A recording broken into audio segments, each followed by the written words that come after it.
예수님께서는 메시아를 거부하는 유대인들의 완악함과 예수님의 예루살렘 입성으로 자신의 기반이 흔들린다고 여기고 교묘하게 주님께 도전했던 당시 종교 지도자들을 향하여 다음과 같은 악한 포도원 농부를 비유로 말씀하셨습니다. 한 사람이 포도원을 만들어 농부들에게 새로 주고 타국으로 오래 떠났습니다. 때가 이르러 소출의 일부를 받기 위해 한 종을 보내었지만 농부들이 심하게 때리고 맨손으로 보냈습니다. 두 번째 종을 보내도 그도 몹시 때리고 능욕하고 거저 보냅니다. 세 번째 종도 역시 상하게 하고 내쫓아 버립니다. 세 번째 종도 상처를 입고 쫓겨오게 되자 주인은 탄식과 함께 최후의 방법으로 자신의 아들을 보내기로 결심합니다. 어찌할까? 내 사랑하는 아들을 보내면 내 아들은 존대하지 않겠는가? 그러나 농부들은 서로 의논하여 음모를 꾸밉니다. 이는 상속자가 아닌가? 이는 상속자가 아닌가? 죽이고 그 유산을 우리 것으로 만들자. 그리고 그 아들마저 포도원 밖으로 내쫓아 죽이고 맙니다. 농부들은 아들이 자기들에게로 온 것은 주인이 아들에게 소유권을 넘겨주었거나 아니면 아들이 올 때 본래 주인이 죽었기 때문에 아들이 그 소유권을 명확하게 하기 위해서 오는 것이라 판단했던 것입니다.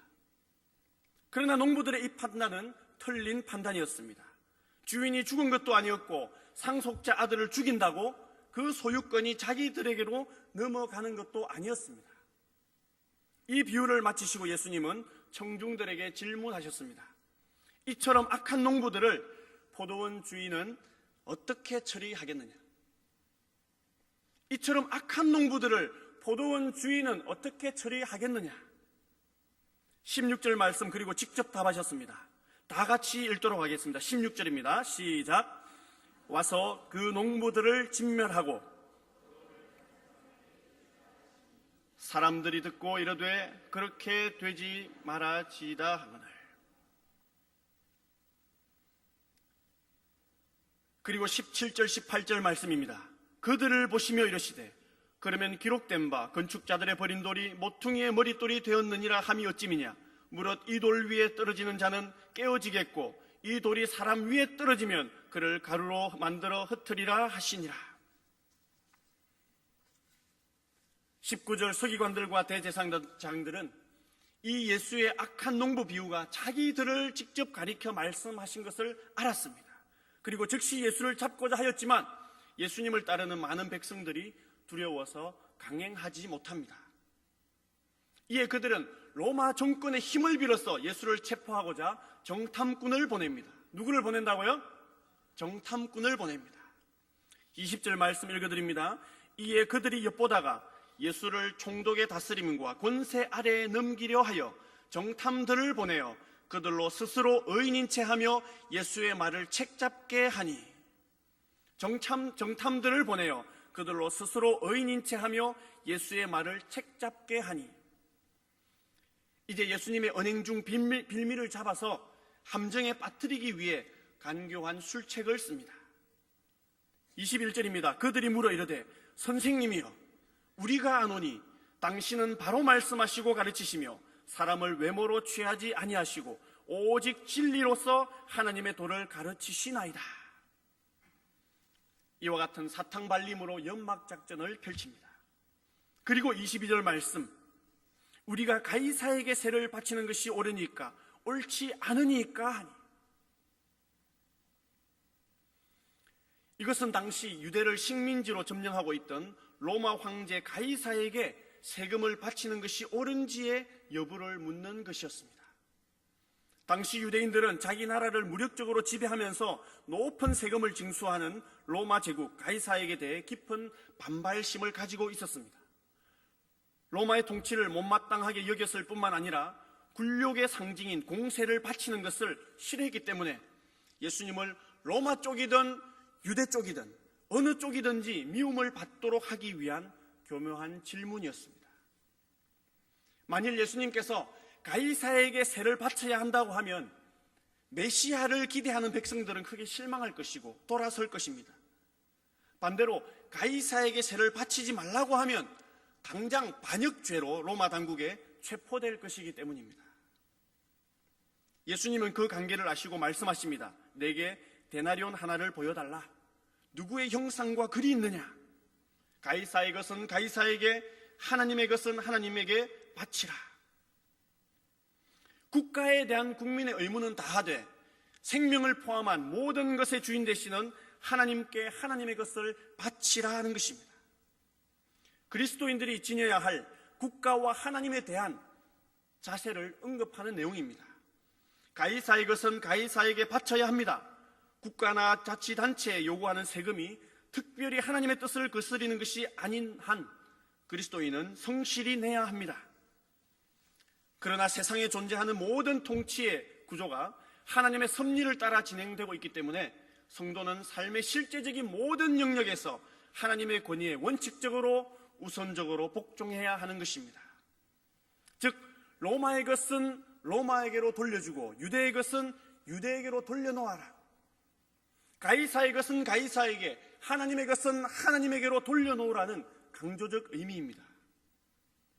유대인의 사상이나 성경이 보도하는 바는 만물이 하나님께로 말미암았으면 이 세상에 돌 하나, 풀 한 폭이라도 하나님의 것이 아닌 것이 없기 때문에 결국 가이사의 왕국조차 하나님의 것이므로 가이사에게 돌아갈 것은 아무것도 없는 셈이 되고 맙니다. 그러자 26절 그들이 백성 앞에서 그의 말을 능히 책잡지 못하고 그의 대답을 놀랍게 여기며 침묵하니라. 그들의 음모 작전은 실패로 끝이 나고 맙니다. 그들의 음모는 실패로 끝이 나고 맙니다. 예수님의 답변은 그들의 수준을 크게 넘어섰습니다. 단순히 세금을 내고 안 내고의 문제를 넘어서서 근본적인 문제를 짚어주셨습니다. 그렇습니다. 하나님의 자녀인 우리 또한 삶에 대한 가치관, 태도가 남달라야 합니다. 세상을 바라보는 시각이, 국가를 바라보는 기준이 분명해야 하는 것입니다.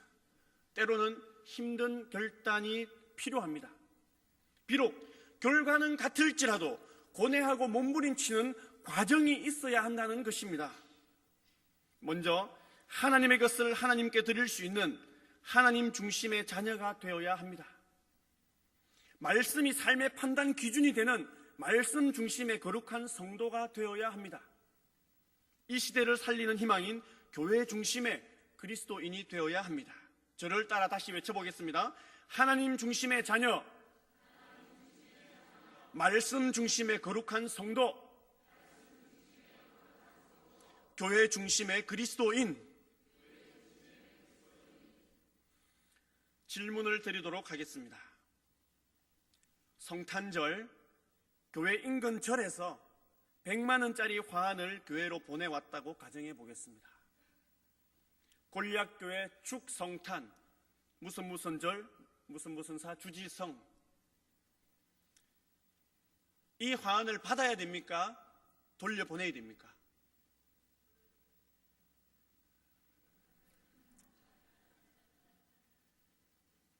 축성탄이라고 이웃절에서 100만 원짜리 꽃 화환을 보내왔습니다. 받아야 됩니까? 돌려보내야 됩니까?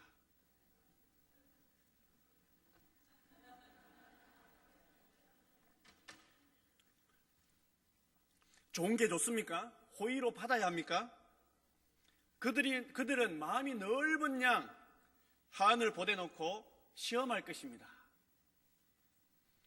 받으면 4월 초팔일 날 골리앗교회 이름으로 축석가탄신일이라고 100만 원짜리 화환을 절에 보내야 합니다.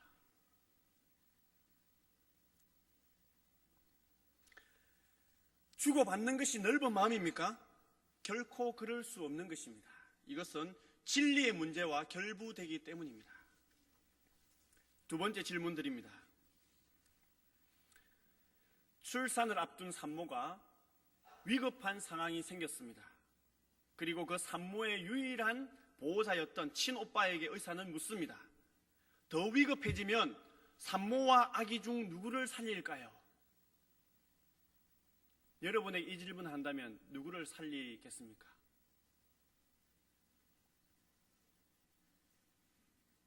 쉽게 그렇게 답이 나옵니까? 그 오빠는 가톨릭 신부였습니다. 그는 결정을 내리지 않습니다. 생명을 인위적으로 선택하지 않습니다. 결과를 하나님께 맡깁니다. 우리는 오늘날 너무 쉽게 결정합니다. 너무 쉽게 결정한다는 것이죠. 앞서 말씀드렸습니다. 결과는 같을지라도 고뇌하는 과정이 필요하다는 것이죠. 세 번째입니다. 7, 8년 전에 일어났던 실제 사건입니다.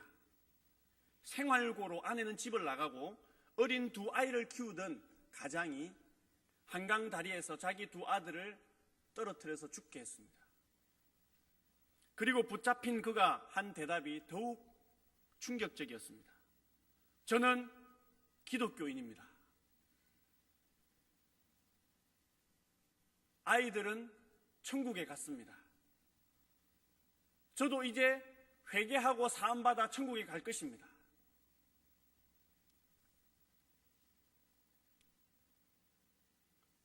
사랑하는 두 아이를 다리에서 던져서 죽게 하고 그 아이들은 천국에 갔으니 저는 이제 회개하고 죄 사함을 받아서 저도 천국에 가겠다라는 것이죠. 오늘날 그리스도인의 모습이 비춰지지 않습니까? 하나님을 시험하고 하나님을 이용하는 완악한 인간의 모습 아닙니까? 이렇게 완악한 시대입니다. 돈 때문에 부모가 자녀에게 희생되고 아내가 남편을, 남편이 아내를, 형제가 형제를 살인하고 있습니다. 많은 젊은이들이 스스로 목숨을 끊고 있습니다. 인신매매, 장기밀매, 납치, 장기 적출 사건은 이제는 생소한 사건이 아니라 비일비재한 일이 되었습니다. 이처럼 무서운 시대, 사단이 마지막 몸부림치는 세상을 우리는 살고 있습니다. 정신을 바짝 차리지 않으면 안 되는 영적 혼란 시대입니다. 가이사에게 바치라고 하면 매국노가 되고 바치지 말라고 하면 반역자가 됩니다. 우리 삶에도 이와 같은 선택의 순간 사단의 시험이 얼마나 많은지 모릅니다. 우리는 입장을 분명히 해야 합니다. 하나님을 외면하는 가치관 앞에서는 모두가 이해할지라도 아니오할 수 있어야 합니다. 반대로 하나님을 온전히 섬기는 일에는 모두가 아니오할 때 이해할 수 있어야 합니다. 의인에 대한 사단의 공격 또한 날로 더욱 악랄해져 가고 있습니다. 사단의 함정이 늘 존재하고 있음을 기억하고 항상 깨어 있어야 합니다. 비둘기같이 순결하고 뱀처럼 지혜로워야 합니다. 에베소서 4장 27절 말씀입니다. 마귀로 틈을 타지 못하게 하라. 마귀로 틈을 타지 못하게 하라. 사단을 이길 수 있는 가장 좋은 때가 언제인지 아십니까? 사단을 이길 수 있는 가장 좋은 때가 언제일까요? 사단을 이길 수 있는 가장 좋은 때는 바로 사단이 시험에 올 때입니다. 사단을 이길 수 있는 가장 좋은 때는 사단이 시험에 올 때입니다. 사단이 시험해 올 때가 사단을 이겨 물리칠 수 있는 절호의 찬스라는 것입니다. 이 찬스를 잡으십시오. 사단을 말씀으로 믿음으로 성령의 능력으로 물리치고 승리의 개가를 부르는 능력의 저와 성도님들 되시기를 간절히 바랍니다. 성도는 국가에 대한 의무, 사회에 대한 의무를 다해야 합니다. 또한 성도는 국가에 대한 의무 이상으로 하나님께 대한 의무, 책임을 더욱 성실히, 충실히 감당해야 합니다. 우리에게는 그리스도인으로서 거룩한 책임이 있습니다. 우리 골리앗교회 10월 달력을 보시면 책임이라는 단어가 주제 단어입니다. 10월달은 책임입니다. 설명은 다음과 같습니다. 사랑의 감정이 없을 때도 사랑할 수 있는 힘. 책임에 대한 설명이 사랑의 감정이 없을 때도 사랑할 수 있는 힘이라고. 사랑할 조건이 가득해서 사랑하는 것이 아닙니다. 그것은 누구나 할 수 있습니다. 사랑의 감정이 없을 때도 사랑하는 것이 바로 책임이라는 것입니다. 그렇습니다. 우리에게는 책임이 있습니다. 사랑해야 할 책임이 있습니다. 우리는 먼저 하나님에 대한 신앙적인 책임이 있습니다. 하나님 외에는 다른 어떤 신을 섬겨서도 안 됩니다. 더 사랑해서도 안 되는 신앙의 지조를 지켜야 하는 것입니다. 두 번째는 이웃에 대한 책임입니다. 사랑과 섬김, 복음 증거의 삶을 멈추지 않아야 하는 책임적 사랑입니다. 마지막 세 번째는 자신에 대한 윤리적인 책임입니다. 하나님으로서 거룩하고 순결한 삶의 뒷받침입니다. 하나님에 대한 신앙적 책임, 이웃에 대한 사회적 책임, 자신에 대한 윤리적인 책임이 있습니다. 담임 목사님께서 자주 강조하시는 삶의 실천사항 두 가지가 있습니다. 이 두 가지는 평생 죽을 때까지 명심하고 지켜야 하는 아주 중요한 사항입니다. 그 첫 번째는 잘 아시는 말씀을 못 읽으면 크게 대답하십시오. 말씀을 못 읽으면 만져라도 봐라. 말씀을 가까이, 더 가까이 묵상하는 삶을 살아야 한다는 말씀입니다. 시편 119편 105절 말씀, 주의 말씀은 내 발의 등이요 내 길의 빛이니이다. 내 발의 등이요 내 길에 비친 말씀을 가까이 하지 않을 수 있겠습니까? 무엇을 기준으로 삼고 무엇을 따라 살기를 원하십니까? 오직 하나님의 말씀인 줄 믿습니다. 오래전 들은 이야기입니다. 어느 목사님이 장기 결석자 가정에 신방을 가셨는데 책장 위에 놓인 성경책이 뿌옇게 먼지가 앉아있더라는 것입니다. 그래서 그 성경책 뿌연 먼지 위에다가 지옥이라고 적어놓고 돌아오셨다고 합니다. 지옥.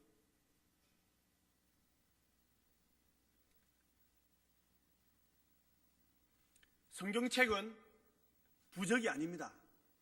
성경책은 부적이 아닙니다. 집안에 두면 아군을 물리쳐주는 그런 부적 같은 것이 아닙니다. 열어서 그 말씀 한 절 한 절을 내 영혼의 양식으로 삼을 때에 우리 삶의 영혼의 능력이 되는 줄 믿습니다. 히브리서 4장 12, 13절 말씀, 하나님의 말씀은 살아있고 활력이 있어 좌우에 날선 어떤 검보다도 예리하여 홍과 영과 및 관절과 골수를 찔러 쪼개기까지 하며 또 마음의 생각과 뜻을 판단하나니 지으신 것이 하나도 그 앞에 나타나지 않음이 없고 우리의 결산을 받으실 이의 눈앞에 만물이 벌거벗은 것 같이 드러나느니라. 두 번째 담임 목사님께서 강조하시는 삶의 실천 사항은 이를 악물고 사랑합니다. 이를 악물고 사랑하자라는 것입니다. 정말 이를 악물고 사랑하고 있습니까? 정말 이를 악물고 사랑하고 있습니까? 이를 악물면 어떤 현상이 일어날까요? 이를 악물면 잇몸이 욱신욱신거리고 턱은 얼얼한 아픔과 고통이 따르게 됩니다.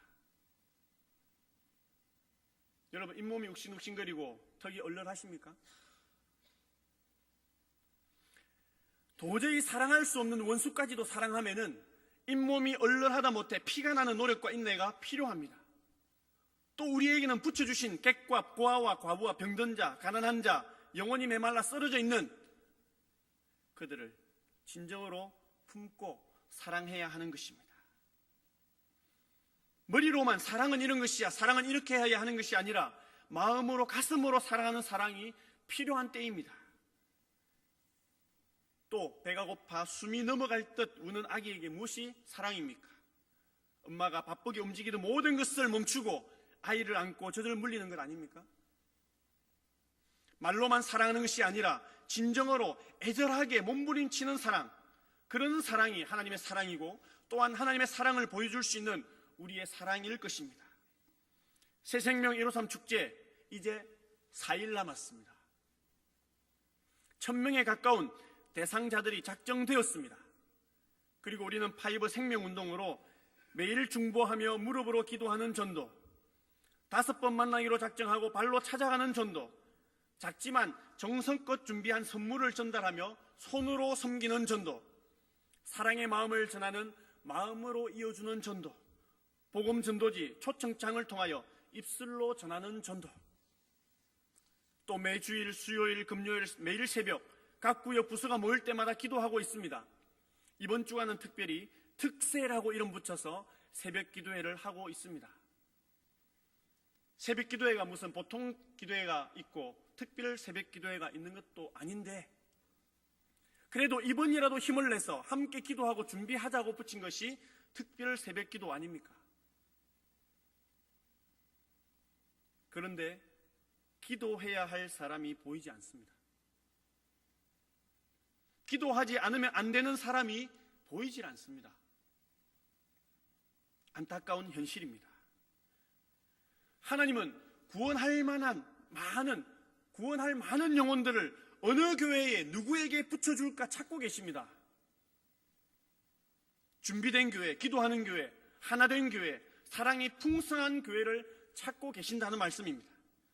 천하보다 귀한 영혼, 예수 그리스도의 피값으로 살려낸 영혼, 기도로, 사랑으로, 섬김으로 준비되어 있지 않는 교회, 영혼을 책임지지 못할 교회는 저 같아도 보내지 않겠습니다. 한 생명이 태어나기 위해서도 10달간의 임신기간과 해산의 고통이 따르는데, 영적으로 다시 태어나는 인생 역전의 순간인데 우리는 얼마나 많은 수고를 드리고 있습니까? 언제까지 신세 타령만 하고 있을 것입니까? 회사 일 때문에, 가정 일 때문에, 자녀 때문에 남편이 안 믿어서. 그것은 이유가 되지 못합니다. 그것은 핑계입니다. 하나님을 향한 불평입니다. 가해사의 것만 바라보는 인간적인 생각입니다. 힘든 것, 어려운 것, 귀찮은 것 다 빼고 가해사에게 충성하는 사단의 함정입니다. 암에 걸린 장로님이 계셨습니다. 발견이 늦어서 치료 방법은 더 이상 없는데도 예전대로, 아니 더 열심히 즐겁게 교회에서 맡은 사역을 하시는 겁니다. 그래서 누가 물었습니다. 어떻게 그럴 수 있어요? 어떻게 그럴 수 있어요? 그러자 장로님의 대답이, 저는 하나님이 낸 숙제를 하는 중입니다. 저는 하나님이 낸 숙제를 하는 중입니다. 암 걸린 장로가 어떻게 믿음의 삶을 사는지 많은 사람들에게 보여주는 하나님이 낸 숙제를 하는 중입니다. 암 걸린 장로가, 돈 없는 권사가, 건강이 약한 집사가 어떻게 믿음으로, 감사와 기쁨으로 잘 이겨내는지 많은 사람들에게 본을 보이라는 하나님의 숙제라는 것입니다. 하늘의 것, 하나님의 것을 바라보십시오. 내 처지, 내 형편을 바라보지 마십시오. 현재 내가 할 수 있는 것을 찾아 하는 것도 중요하지만 지금 해야 하는 것을 찾아 먼저 하시기 바랍니다. 어차피 하나님이 힘 주셔야 되고 하나님이 채워 주셔야 되는데, 내가 지금 1,000만 원이 없어서 못하나, 1억이 없어서 못하나, 10억이 없어서 못하나, 없어서 못하는 것은 마찬가지입니다. 하나님이 채워주셔야 가능하다면 액수는 하나님의 몫으로 맡기고 전심으로 기도하고 가슴으로 사랑하며 전도의 열정으로 함께 담대히 나아가기를 원합니다. 시편 81편 10절 말씀, 내 입을 넓게 열라 내가 채우리라. 내 입을 넓게 열라 내가 채우리라. 이런 배짱 있는 믿음의 소유자가 되시기를 바랍니다. 건강도 마찬가지입니다. 직장 일도 마찬가지입니다. 자녀 일도 마찬가지입니다. 낚시꾼 신앙인이 되지 마십시오. 어부의 신앙인이 되십시오. 폰만 잡고 잡아도 그만, 안 잡아도 그만이 아니라 생명을 걸고 전력을 다하여 임하는 어부와 같은 신앙인이 되시기를 바랍니다. 좁은 인간적인 생각으로 가이사의 것, 세상의 것만 바라보지 마시고 영안을 활짝 열어서 하나님의 것, 하나님의 나라, 영광의 면류관을 바라보시기를 바랍니다. 하나님께 받은 그 크고 놀라우신 은혜에 보답하는 마음으로 하나님의 뜻을 따라 가슴으로 품고 기도하며 사랑하며 복음 선포를 위하여 함께 손잡고 달려나가는 저와 우리 모든 성도님들 되시기를 간절히 바랍니다. 이제 합심하여 기도 드리시겠습니다.